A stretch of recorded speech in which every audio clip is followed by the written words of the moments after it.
Merci. Alors, ce soir, nous avons l'honneur, vraiment l'immense honneur d'accueillir Leili Anwar, que beaucoup d'entre nous connaissent, qui est spécialiste de la littérature persane, qui traduit des poèmes, des contes, et qui ce soir va nous réciter 8 contes. Et vous aurez la chance d'avoir éventuellement le vôtre, le conte qui correspond à vous. Donc je vais passer et puis vous allez piocher.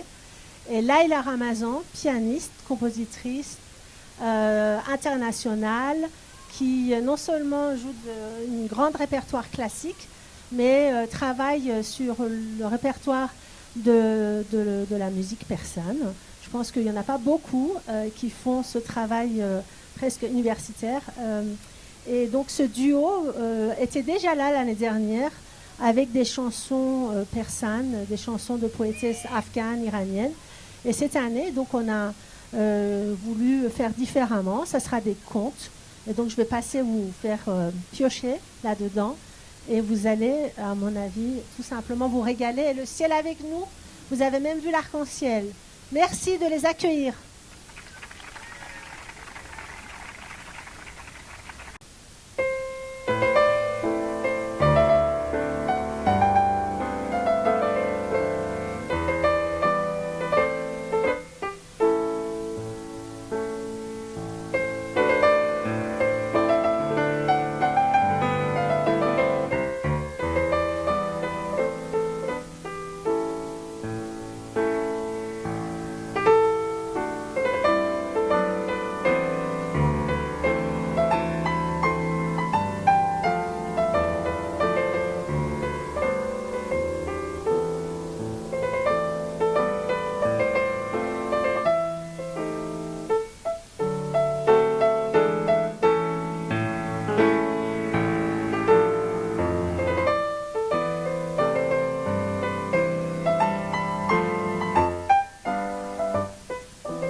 یکی بود یکی نبود، غیر از خدا هیچ کس نبود. La plus belle des reines.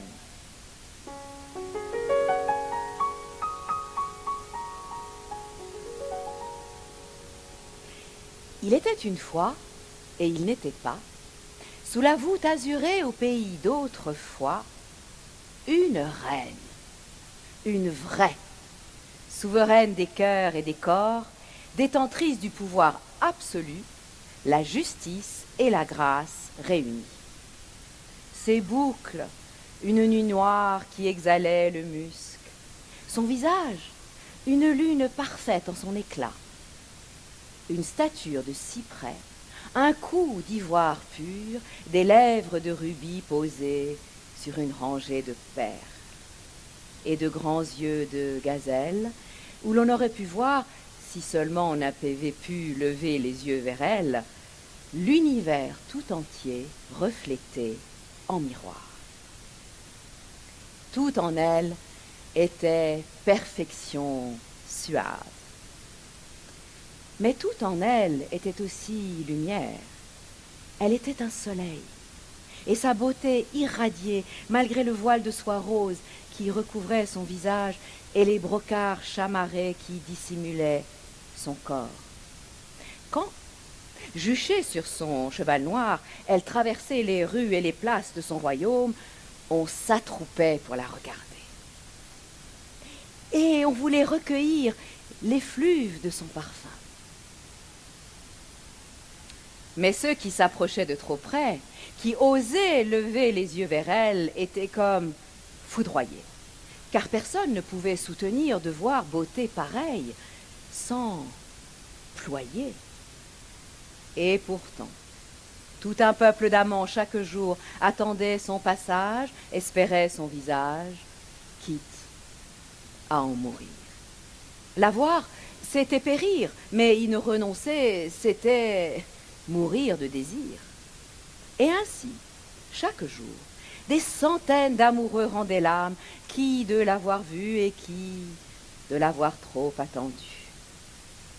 Alors, dans sa bonté, la beauté souveraine fit construire un miroir au pied de son palais.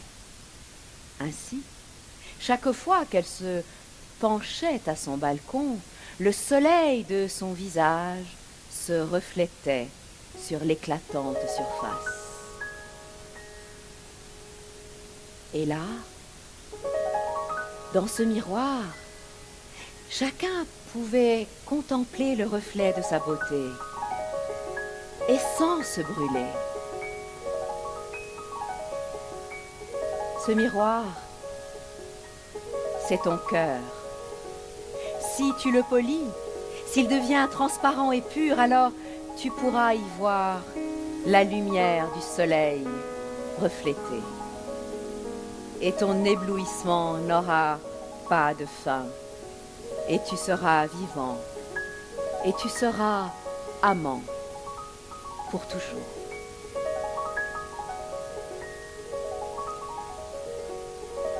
گر تو می‌داری جمال یار دوست دل بدان کآیینه دیدار اوست دل به دستار و جمال او ببین آینه کن جان جلال او ببین پادشاه توست بر قصر جلال پادشاه خویش را در دل ببین.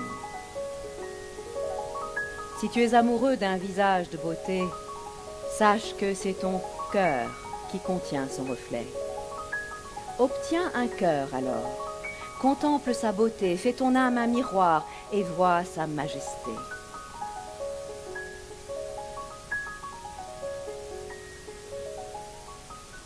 Dans le château de gloire se tient ta souveraine.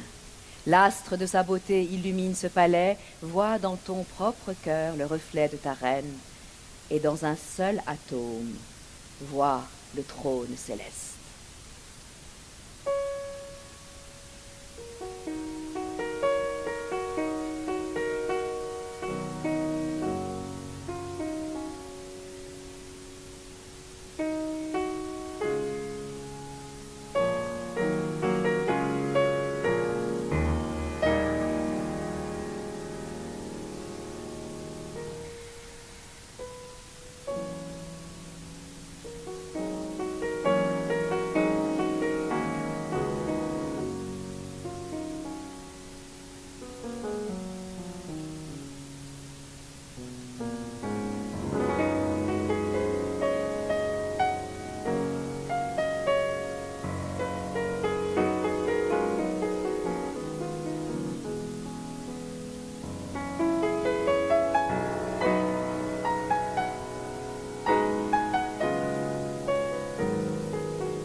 یکی نبود. زیر گنبد کبود غیر از خدا هیچ کس نبود. Le marchand et son perroquet.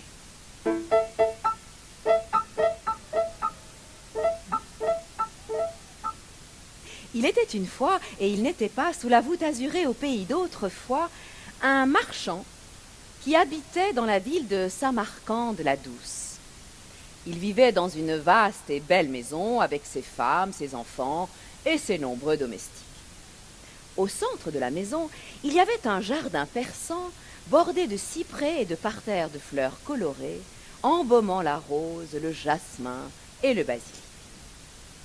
Au centre de ce jardin, clapotait une fontaine où les poissons rouges et or tournaient en rond depuis des générations. Et le marchand aimait se délasser dans ce paradis terrestre, loin du monde et de ses fracas. Pour parfaire son bonheur, il avait acheté un petit perroquet au plumage vert doré avec quelques reflets rouges. Touti. Ce perroquet savait tout faire. Parler en langage humain, mais aussi chanter en imitant les trilles du rossignol.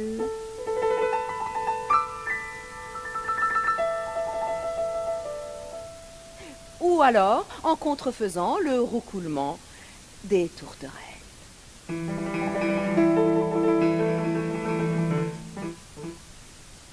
De tous les biens qu'il possédait, le marchand chérissait par-dessus tout son petit oiseau pour lequel il avait fait construire une grande et belle cage dorée avec un perchoir d'argent et une serrure en or.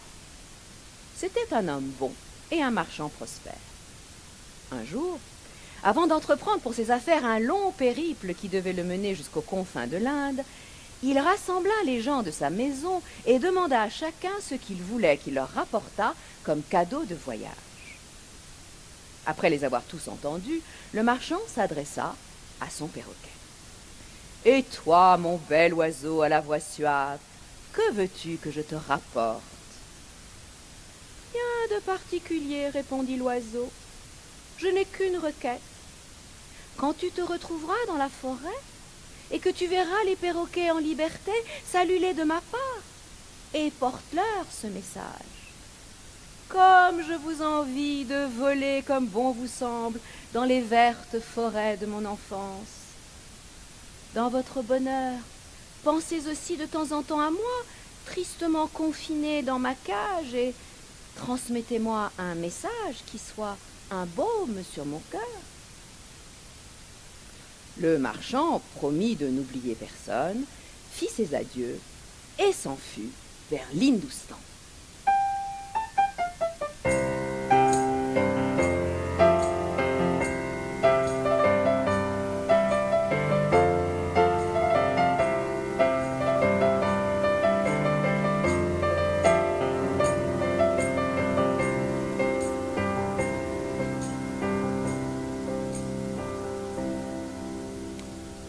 Là, alors qu'il se promenait dans une forêt épaisse, il rencontra les congénères de son précieux compagnon. Il se souvint alors de sa promesse, les salua et délivra son message. À peine avait-il fini de parler que l'un des perroquets se mit à trembler de tout son corps et tomba de sa branche, raide, mort.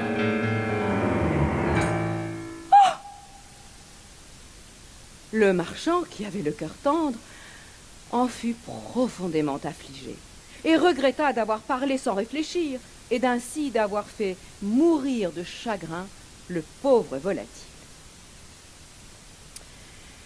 Mais ce qui était fait, et il s'en retourna donc chez lui.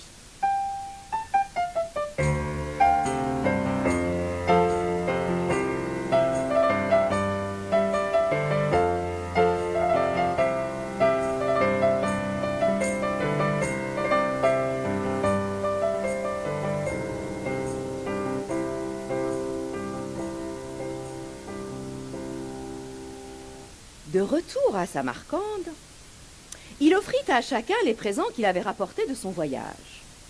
il ne restait plus que son perroquet qui lui demanda: « Et moi, que m'as-tu rapporté?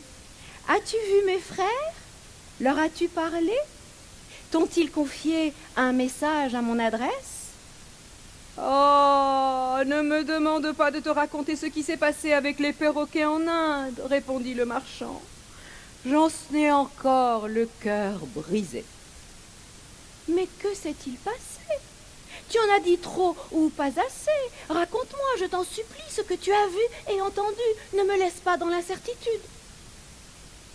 Puisqu'il me faut tenir ma promesse, reprit le marchand, sache que lorsque j'ai donné ton message aux perroquets de la forêt, l'un d'eux, sans doute bouleversé d'apprendre ton histoire, s'est mis à trembler de tout son corps et il est tombé de sa branche, raide mort.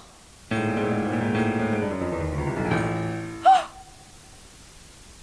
Je regrette encore d'avoir prononcé ces paroles et d'avoir causé si cruellement la mort de l'animal.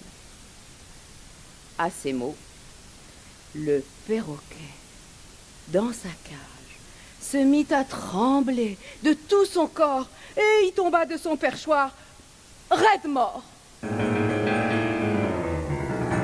Oh!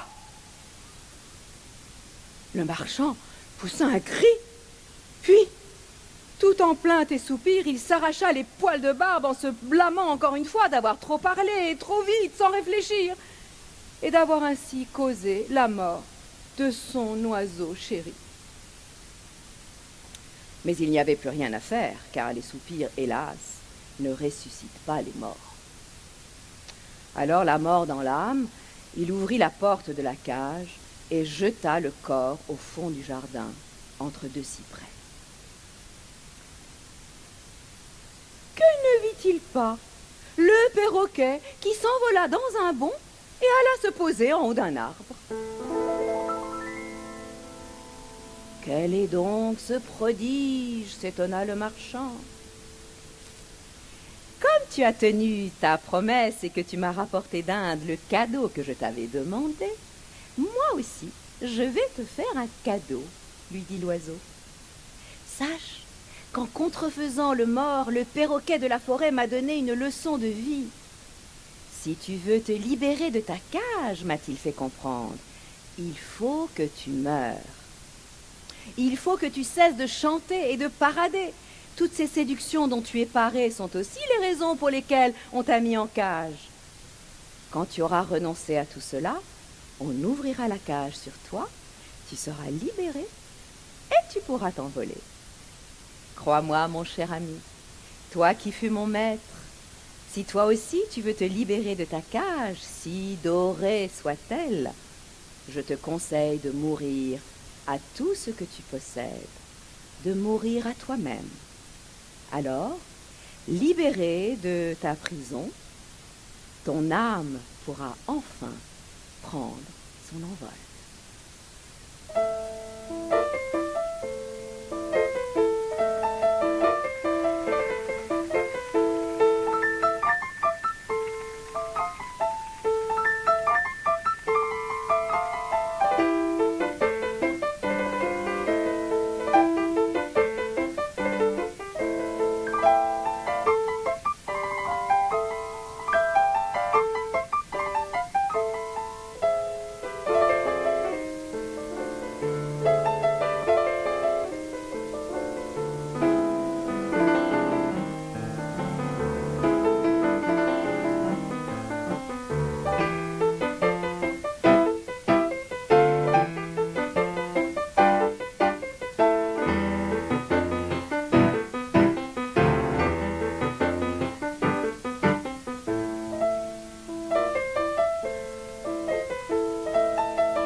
یکی بود یکی نبود.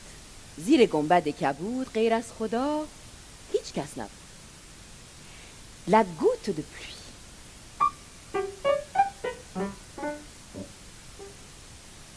Il était une fois, et il n'était pas, sous la voûte azurée au pays d'autrefois, une goutte de pluie.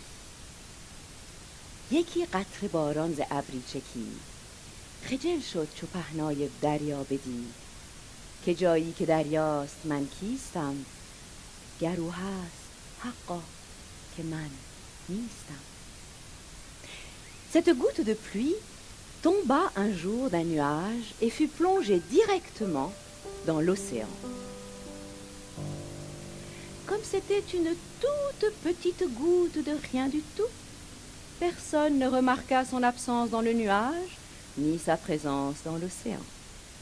Quand elle était dans son nuage, la gouttelette en suspension se sentait un peu exister, surtout quand un rayon de soleil ou de lune venait la faire briller de mille feux. Mais là, en tombant dans l'océan, elle se rendit compte brusquement qu'elle n'était rien, absolument rien. Elle eut honte d'elle-même et se dit: qui suis-je, moi, là où mer il y a? Si elle est, elle, alors moi, je ne suis pas. چو خود را به چشم حقارت بدید، صدف در کنارش به جان پرورید. Comme elle se vit d'un œil si humble, une huître la recueillit dans son flanc et la nourrit de la quintessence de nacre. Elle la polit, et polit, et polit, tant et si bien qu'à la fin, elle devient une perle éclatante. سپهرش به جایی رسانید کار که شد نام بر لؤلؤ شاهوار. Puis, un jour parmi les jours, un pêcheur de perles la trouva. Le jour d'après, un orfèvre la sertit sur une couronne royale, et le jour d'après, elle orna le front du roi. بلندی از آن یافت کو پست شد، در نیستی کوفت تا هست شد. Parce qu'elle eut le front bas, elle obtint la hauteur. Elle devint tout être en frappant à la porte du non-être.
یکی بود یکی نبود، زیر گنبد کبود غیر از خدا هیچ کس نبود.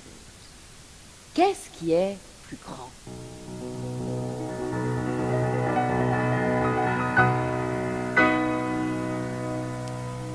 Il était une fois et il n'était pas, sous la voûte azurée au pays d'autrefois, un brigand sans foi ni loi qui régnait sur la pègre de Kandahar. Il avait accumulé une vaste fortune en volant, tuant, trafiquant. Tous le craignaient car c'était un vrai dur. Rien ne lui faisait peur et il ne reculait devant rien pour étendre son pouvoir et grossir son capital. Dieu l'avait abandonné à son triste sort de pécheur en le laissant prospérer. Et chaque jour qui passait, son âme devenait plus noire.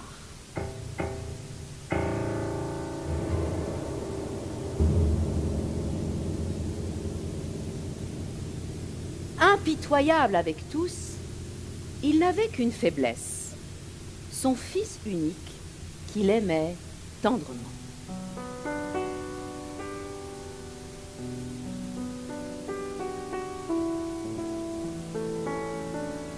Un jour de printemps, il se promenait avec ce fils bien-aimé dans une plaine entourée de hautes montagnes. Sa grosse main, qui avait commis tant de crimes, tenait la petite main de l'enfant, et tous deux goûtaient cet instant vert et or, arraché aux ténèbres. Ça et là, des coquelicots au cœur noir et des jasmins sauvages enchantaient le regard. La nature incarnait jusque dans les fibres de la moindre brindille une idée de l'infinie douceur. L'enfant, qui voyait en son père un homme grand, bon et sage, lui demanda: « Père, qu'y a-t-il de plus grand que vous dans le monde ?»« Eh bien, répondit le père, par exemple, cet arbre de Judée que tu vois là-bas. »« Et qu'est-ce qui est plus grand que l'arbre de Judée ?»« Le grand saule pleureur qui a poussé sur le bord de la rivière. »« Et qu'est-ce qui est plus grand que le saule pleureur ?»« La rivière qui coule à ses pieds. »« Et qu'est-ce qui est plus grand que la rivière ?»« La colline qui se dresse devant nous. »« Et qu'est-ce qui est plus grand que la colline ? La montagne où nous nous trouvons. »« Et qu'est-ce qui est plus grand que la montagne ? Le ciel étoilé au-dessus de nous. »« Et qu'est-ce qui est plus grand que le ciel étoilé ? » Soudain, le père tomba à genoux en sanglotant. « Hélas, mon fils, ce qu'il y a de plus grand que tout cela, ce sont les crimes de ton père. »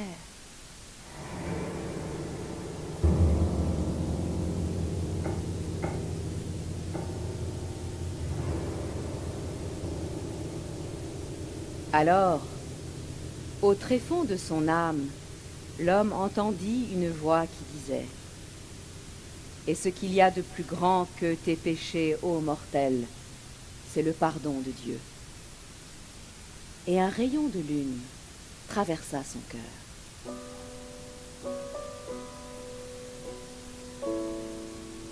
On dit qu'il rentra chez lui, quitta sa vie d'avant, distribua tous ses biens aux pauvres et se mit au service des plus démunis.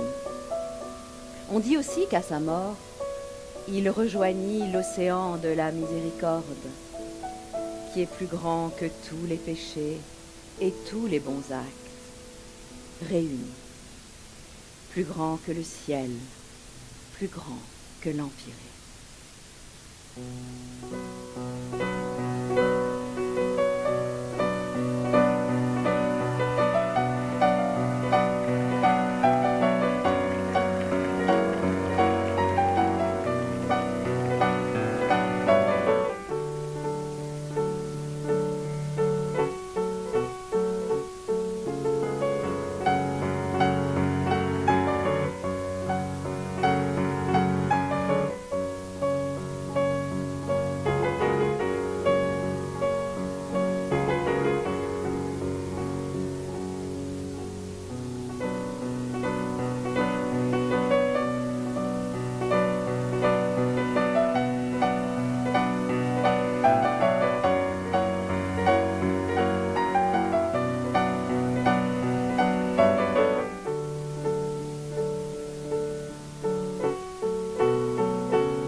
Yeki yeki nabud.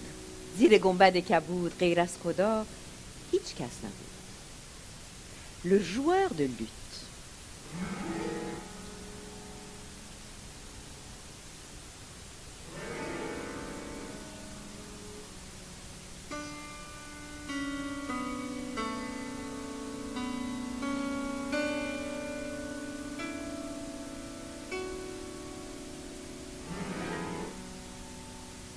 Il était une fois, et il n'était pas, sous la voûte azurée au pays d'autrefois, une joueuse de piano persane. Non, pardon, je me laisse égarer. Un joueur de luth persan, qui avait vécu au temps du prophète Mohammed. Il avait fait le voyage de sa Perse natale vers l'Arabie afin de vendre ses services et son art aux riches tribus de la Mecque.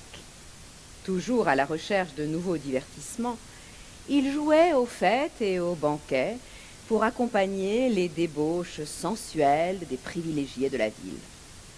Mais, bien que ces derniers fussent les ennemis jurés de Mohammed, il ressentait quant à lui, tout au fond de son cœur, une tendresse pour ce prophète qui était un grand poète et qui menait une vie frugale, loin du luxe ostentatoire de sa tribu d'origine. Ce n'est pourtant qu'au soir de sa vie qu'il se convertit à l'islam. Et voici comment cela arriva. Le prophète avait déjà quitté ce monde de poussière depuis plusieurs années, quand il apparut en rêve à Omar, le deuxième calife, et lui dit « Il faut que tu te rendes dans le cimetière de la ville, et tu trouveras là un ami parmi les amis de Dieu qui est dans le plus grand besoin. Tu prendras dans le trésor du califat la somme d'argent nécessaire et tu la lui donneras. » Omar se rendit donc au cimetière, mais là, au milieu des tombes, il ne vit qu'un vieil homme qui jouait doucement du luth.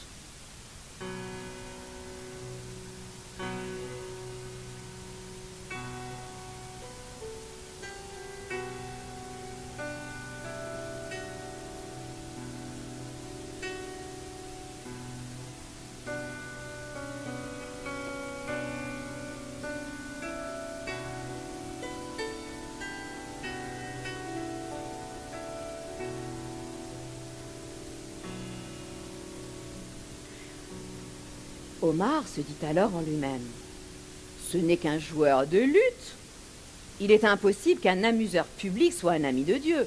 J'ai du mal comprendre. » Et il rentra chez lui. Mais il n'avait pas sitôt repris le cours de sa nuit qu'à nouveau, il rêva du prophète. Et le prophète réitéra son ordre. Cette fois, Omar eut la présence d'esprit d'objecter dans le rêve. « Mais enfin, Seigneur, je n'ai pas vu d'ami de Dieu dans le cimetière. Il n'y avait là qu'un vil joueur de luth. Tu le connais, c'est le vieux musicien. En plus, il est persan. Et il jouait pour les grands de la Mecque.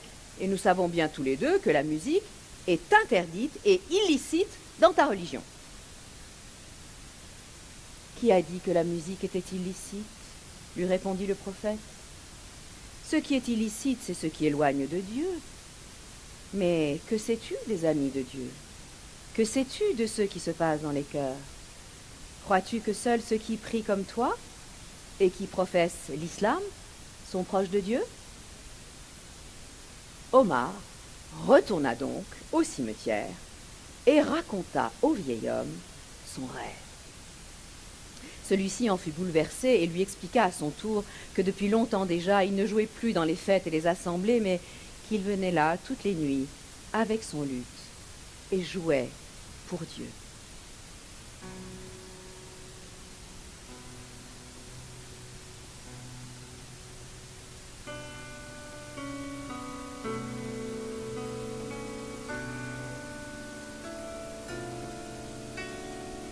Il expliqua que la musique était sa prière et son viatique. Puis il songea à ce prophète qui était revenu d'outre-tombe pour plaider en sa faveur, et les yeux pleins de larmes, il accueillit en lui sa parole. Alors, apaisé, il rendit l'âme. Il est à parier qu'il fut accueilli au paradis par un chœur d'anges joueurs de luth et de trompette, et que lui-même exerce encore son art pour le plus grand plaisir des habitants du jardin céleste.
یکی بود یکی نبود، زیر گنبد کبود غیر از خدا هیچ کس نبود.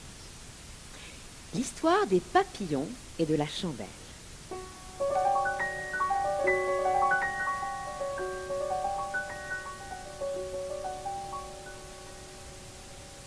Il était une fois, et il n'était pas, sous la voûte azurée au pays d'autrefois, des papillons. C'étaient des papillons de rien du tout. Des papillons de nuit, que l'on appelle aussi éphémères, car ils ne vivent qu'un jour, petits insectes volants, noirs ou gris, irrésistiblement attirés par la lumière. Par une nuit profonde, ces papillons donc se réunissent.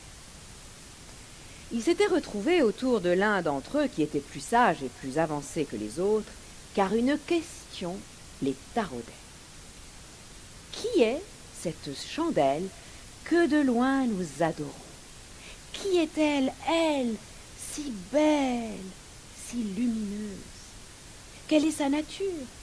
Comment aller vers elle et savourer l'union? Pour répondre à ces questions qui leur brûlaient l'âme, l'un des papillons s'élança vers la flamme. Cette flamme qui brillait là-bas, dans un château lointain. Elle voleta autour d'elle, s'en approcha un peu, pas trop, et puis elle s'en revint pour informer les autres. La chandelle, dit-elle, est un être éblouissant de lumière. Mais le sage des papillons, qui avait tout vu et entendu, s'écria « Non, non, non, non, non, non, non, non. Il ne sait rien de la chandelle. Il n'en a perçu qu'une infime parcelle. » Alors, un autre papillon s'élança vaillamment, plein d'ardeur, de courage. Il s'approcha d'un peu plus près, frôla la flamme de son aile, s'en revint la chandelle est un être brûlant. Mais le sage des papillons, qui avait tout vu et entendu, s'écria encore. Non, non, non, non, non, non, non, non. Il ne sait rien de la chandelle, lui non plus. Une vague brûlure, tout au plus. Alors, un autre papillon s'élança, bien décidé à percer le mystère. Il s'avança à tire d'aile, attiré par cette lumière brûlante, subjugué, enivré d'amour. Il se jeta dans la flamme, en dansant. Il embrassa le feu et se perdit avec joie. Et le feu l'embrasa, fit rejoyer ses membres, faisant de tout son corps un flamboyant brasier. Il fut assimilé à l'éclat de sa flamme. Et il ne revint pas. Cette fois, le sage des papillons, qui avait vu de loin ce qui s'était passé, murmura.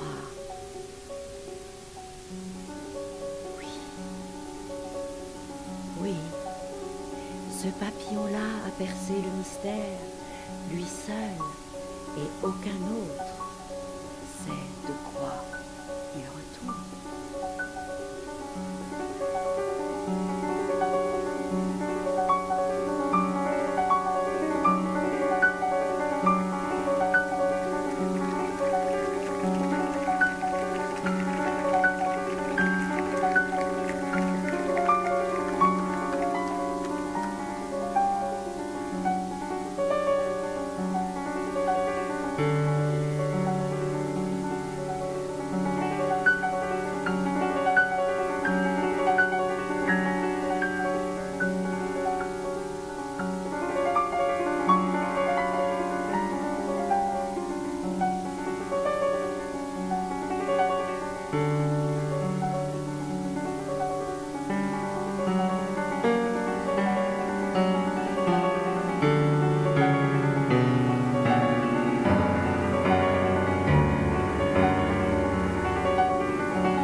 یکی بود یکی نبود.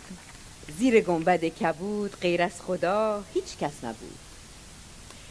L'histoire de Moïse avec le berger.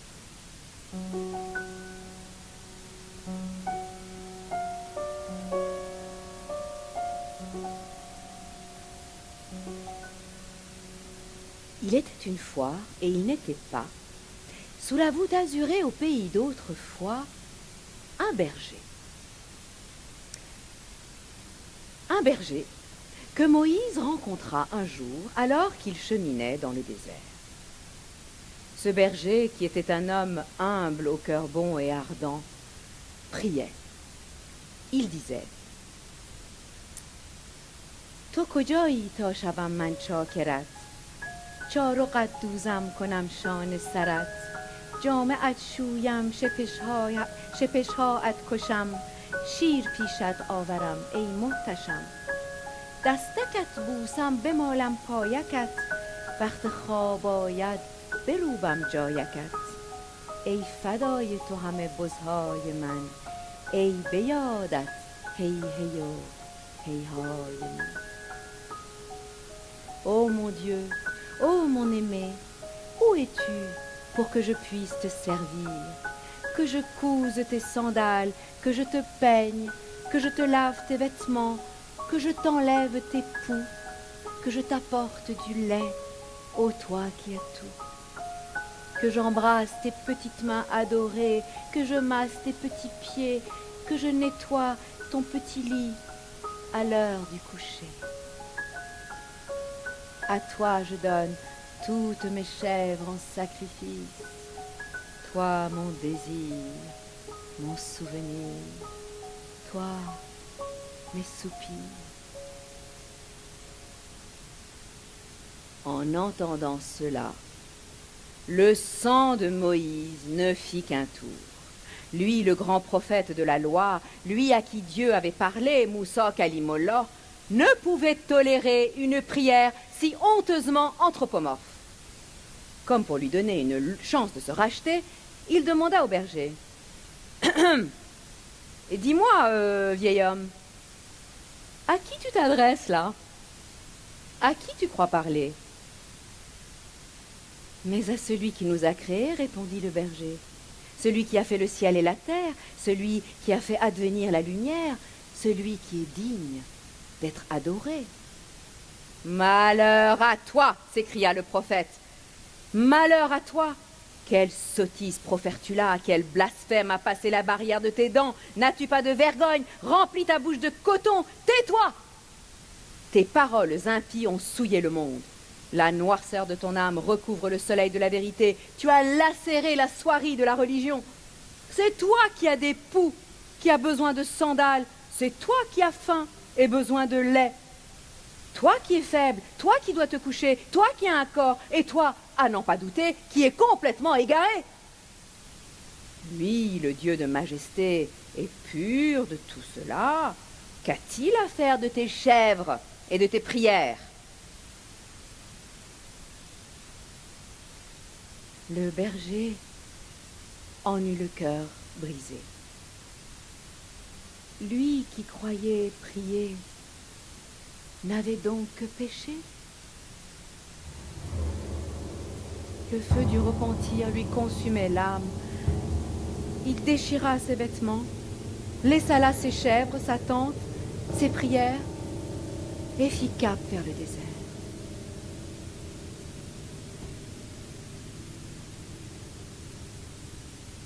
Alors Moïse, le prophète à qui Dieu parlait, Moussa Kalimollah, entendit en lui la voix.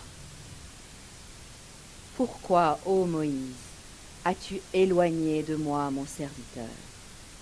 Bandeye ma ra chera kardi joda? Es-tu venu pour unir ou bien pour désunir? تو برای وصل کردن آمدی یا برای فصل کردن آمدی؟ Sais-tu que j'ai donné à chacun une manière d'être, une façon de dire? J'ai donné à chacun un cœur pour m'aimer, une âme pour m'adorer.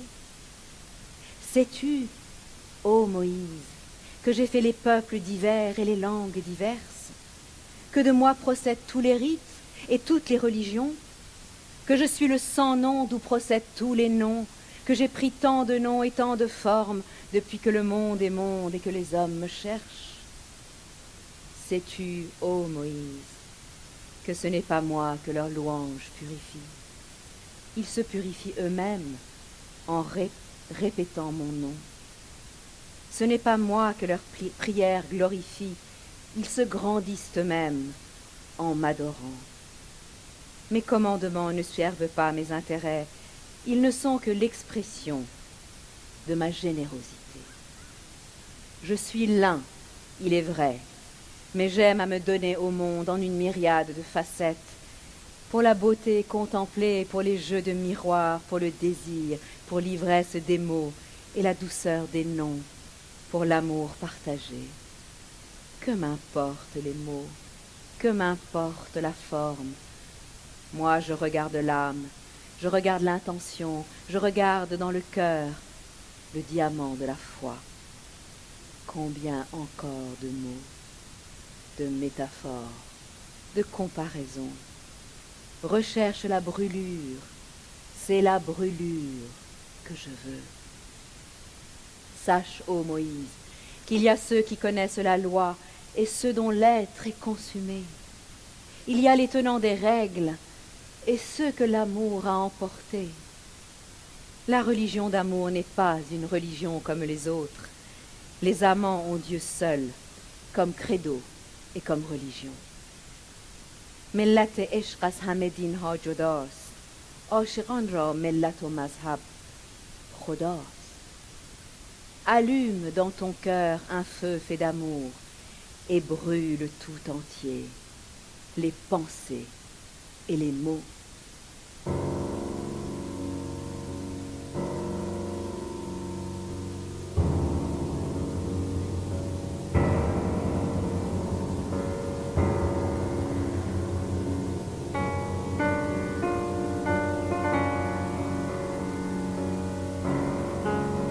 Ainsi parla Moïse, ainsi parla Dieu au cœur de Moïse, le prophète qui entendait la parole de Dieu, Moussa Kalimullah.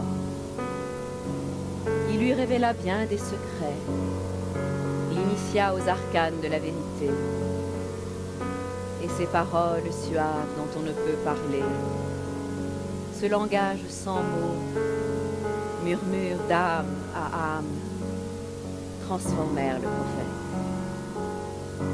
Il vit ce qui ne se voit pas. Il entendit ce qui ne se dit pas. Il écouta. Il comprit. Il revint de l'océan des grâces, auréolé d'écume. Et il se mit en route à la recherche du berger. Longtemps il le chercha dans le désert, aride, reconnaissant ses pas car il zigzaguait dans le sable. Oui, la trace des fous d'amour est reconnaissable entre toutes.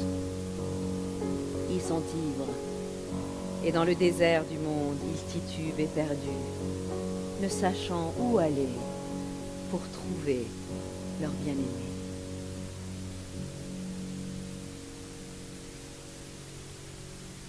Quand Moïse trouva enfin le berger, il annonça la bonne nouvelle.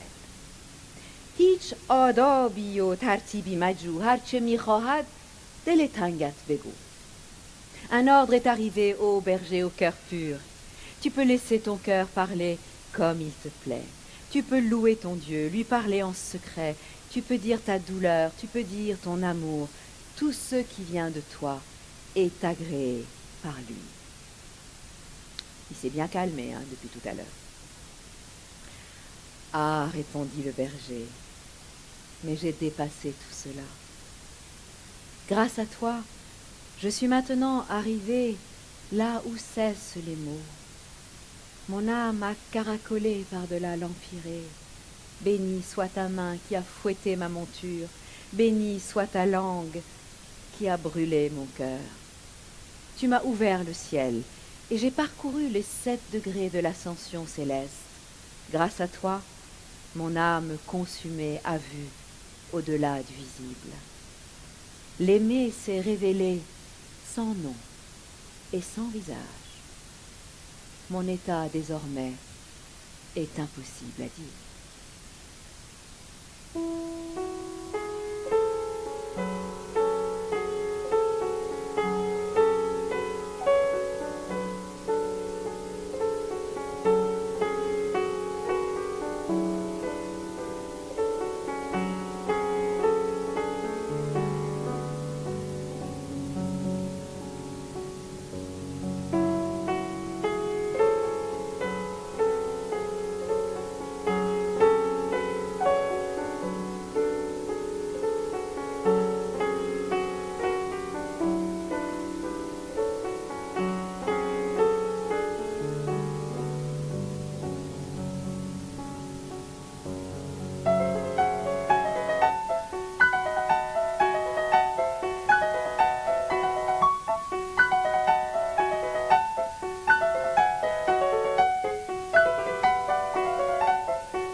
یکی بود یکی نبود زیر گنبد کبود غیر از خدا هیچ کس نبود.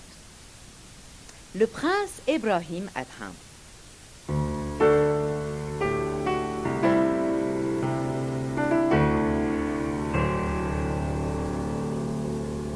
Il était une fois et il n'était pas, sous la voûte azurée au pays d'autrefois, un prince magnanime qui régnait sur la ville de Balkh. C'était un prince puissant et beau. Lorsqu'il chevauchait à travers son royaume, 40 soldats au bouclier d'or le précédaient et 40 autres le suivaient. Au milieu de cette éclatante escorte, le roi faisait figure d'un soleil irradiant le monde. Il passait ses jours à cheval, ivre de courses, de chasse, de bataille, et le soir il se retirait dans son palais, et là, dans la fraîcheur de son jardin enchanteur, entouré de ses courtisans et de ses femmes, il goûtait au plaisir de la vie. Ce n'était que musique, danse, poésie et vin d'ivresse. Beauté, luxe et volupté.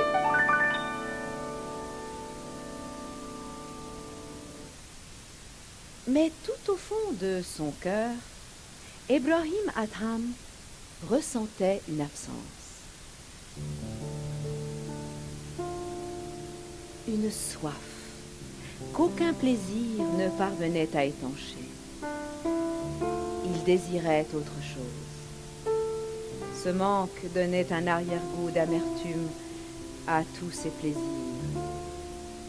et teintait de gris son jardin multicolore. Il espérait Dieu, mais ne savait pas où le trouver, vers qui se tourner. Or, une nuit d'été, alors qu'il dormait au frais sur la terrasse du palais, dans son lit royal recouvert d'un dais de soie, il vit apparaître une silhouette dans un rayon de lune. Un peu inquiet qu'un homme eût pu s'introduire dans son palais au milieu de la nuit, il l'interpella. « Qui va là ?»« Je cherche mon chameau, » répondit l'homme. « Ton chameau ? Sur le toit de mon palais, imbécile ? Comment serait-il possible ?» rétorqua Ibrahim Adham. « De fort méchante humeur d'avoir été ainsi réveillé en plein milieu de la nuit. »« De nous deux, qui est l'imbécile ?» reprit l'homme. « Moi qui cherche mon chameau sur le toit, ou toi qui cherches Dieu sur un trône d'or et dans des habits de soie ?» Cette parole brûla le cœur d'Ibrahim. Il resta quelque temps immobile, absorbé dans la réponse. Quand il revint à lui, il voulut à nouveau s'adresser à l'homme, lui demander la clé de cette énigme, mais celui-ci avait disparu comme par enchantement, ne laissant dans l'âme du roi que l'écume d'une insondable nostalgie.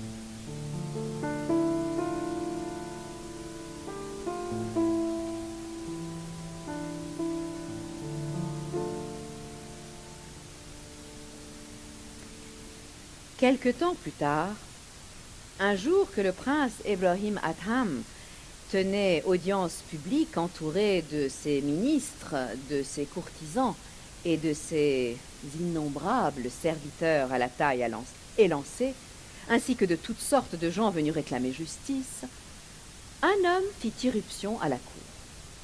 Il était imposant par sa stature et par sa manière d'être, calme et puissant à la fois. Lorsqu'il s'avança vers le roi, tous firent silence, et personne n'osa lui dire d'attendre son tour. Ibrahim lui demanda : « Que veux-tu, étranger ? » « Je voudrais m'installer quelques jours dans cette auberge, » lui répondit l'homme.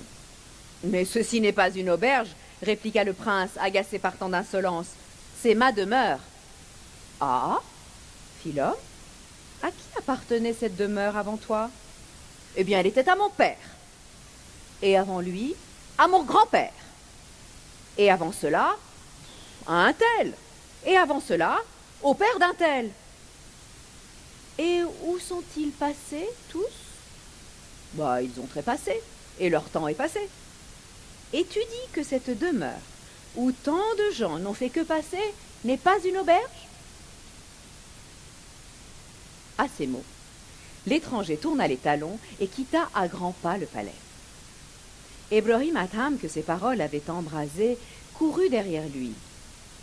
Lorsqu'il arriva à sa hauteur, il lui demanda : « Mais qui es-tu, ô toi qui as consumé mon âme ? »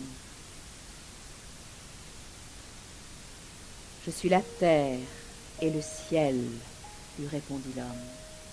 « Je suis la terre et le ciel, je suis l'océan et la perle.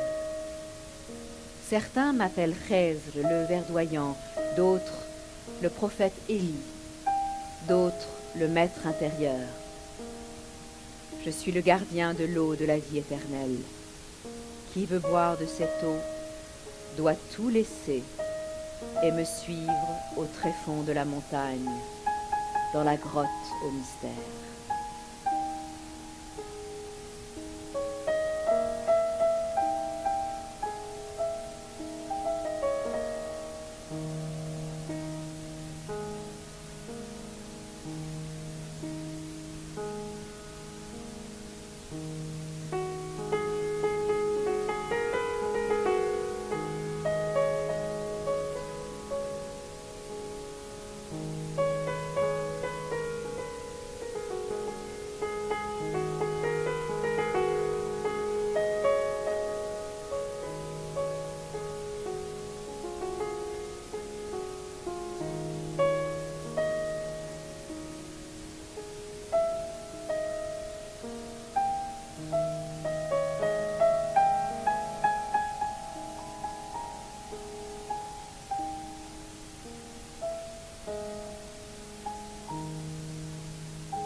Attends-moi un instant, dit Ibrahim Adham. Je vais chercher au palais ma monture et mon nécessaire de voyage, et je te suivrai où tu iras. Mais lorsqu'il revint, l'étranger avait disparu. Alors dans son cœur le feu devint un brasier, et Ibrahim galopa longtemps, longtemps droit devant lui, sans savoir où il allait, sans savoir même ce qu'il cherchait. Il savait seulement qu'il devait pour toujours tourner le dos à sa vie d'avant et trouver l'eau de la vie éternelle. Il galopa encore, et quand enfin son cheval s'arrêta dans une clairière, il entendit une voix qui disait « Réveille-toi, réveille-toi, réveille-toi ». Il n'y prêta pas attention, jusqu'à ce qu'elle reprit « Réveille-toi avant que l'on ne te réveille ». Et il s'évanouit. Combien de temps dura cette absence? Personne ne le sait. Mais on dit qu'il fut réveillé par une gazelle qui lui léchait la joue avec tendresse et qui lui parla en ces termes. « Ô Ibrahim, toi le chasseur vainqueur de tant de gazelles, aujourd'hui c'est moi le chasseur et toi la proie. Songe à toutes ces vies dont tu as tranché le fil au lieu de te consacrer à la vraie vie. Comment celui qui sème la mort pourrait-il trouver le vivant?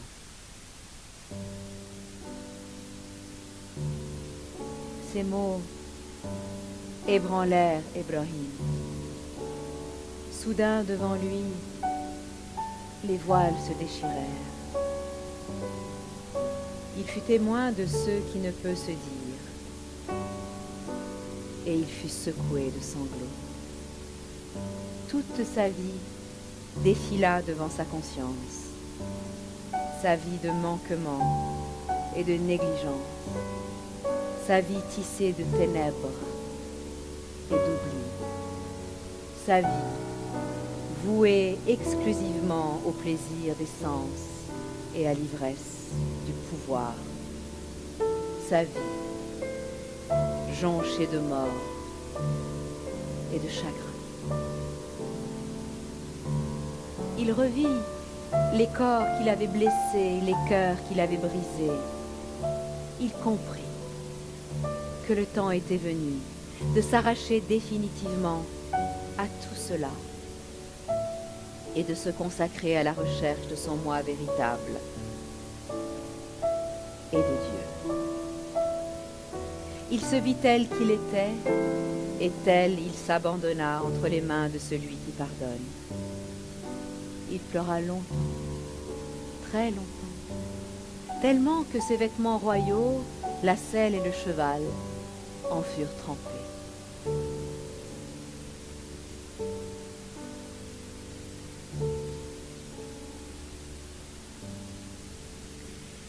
Puis il reprit sa route, cherchant un lieu où personne ne pourrait le retrouver. En chemin, il rencontra un berger avec qui il échangea ses vêtements et troqua son cheval, somptueusement caparaçonné, contre un mulet. Ainsi vêtu de bure et d'une calotte de feutre, il se sentait plus en accord avec sa nouvelle vie. Finalement, près de Nishapur, il trouva une grotte dans la montagne où il s'installa et commença sa vie d'ascèse et de prière. Chaque jeudi, il sortait de la grotte, ramassait du bois, et le lendemain à l'aube, il descendait le vendre à la ville contre quelque argent, achetait du pain, en distribuait la moitié aux pauvres, gardait le reste pour s'en nourrir toute la semaine, faisait la prière du vendredi dans la grande mosquée, puis s'en retournait prier dans son antre. Il passa ainsi plusieurs années. Mais petit à petit, sa renommée s'étendit. Il dut quitter cette grotte où chacun venait l'adorer, lui demander des miracles et sa bénédiction.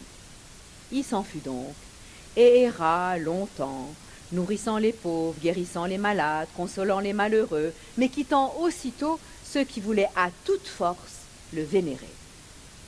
Il poussa jusqu'à la Mecque, visita la maison de Dieu, découvrit que la seule véritable demeure de l'être suprême était son propre cœur, et guidé par une lumière, finit par arriver au couvent où Khizr, sous l'habit d'un maître, dispensait son enseignement à une poignée d'élus.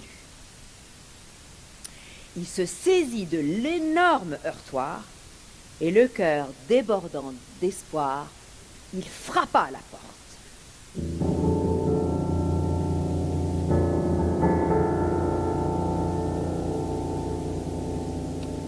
Cela fit un bruit immense dans l'épaisseur du silence, et l'écho qui lui revint le fit trembler de tout son être. Derrière la porte, il entendit des pas mesurés, puis une voix qui lui demandait « Qui est là ?» « C'est moi, dit-il d'une voix assurée, le prince Ibrahim Adham. Veuillez m'annoncer au maître de séance. » À nouveau, bruit de pas mesurés, chuchotement, et la voix de reprendre. « Le maître te fait dire « Tu te souviens encore que tu es prince ? Va-t'en, et ne reviens que quand tu auras oublié ton rang. » Il partit donc et recommença un cycle d'ascèse. Au bout de quelque temps, il revint, se saisit du heurtoir et frappa à la porte.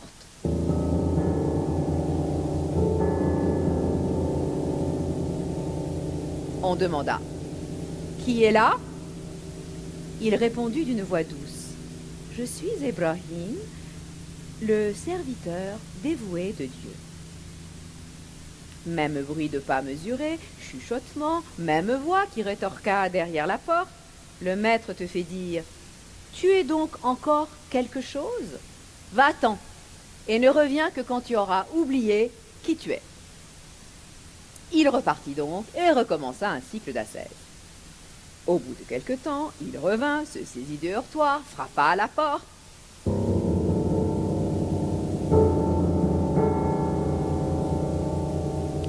On demanda « Qui est là ?»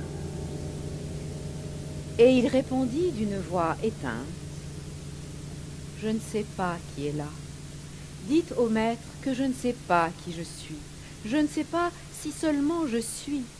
Cet homme à ta porte, s'il est, réduis-le à néant, et s'il n'est pas, laisse-le entrer. » Alors, dans un grincement formidable, qui sonna à ses oreilles comme la musique céleste, la porte s'ouvrit et on laissa entrer celui-là qui n'était plus rien.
Merci.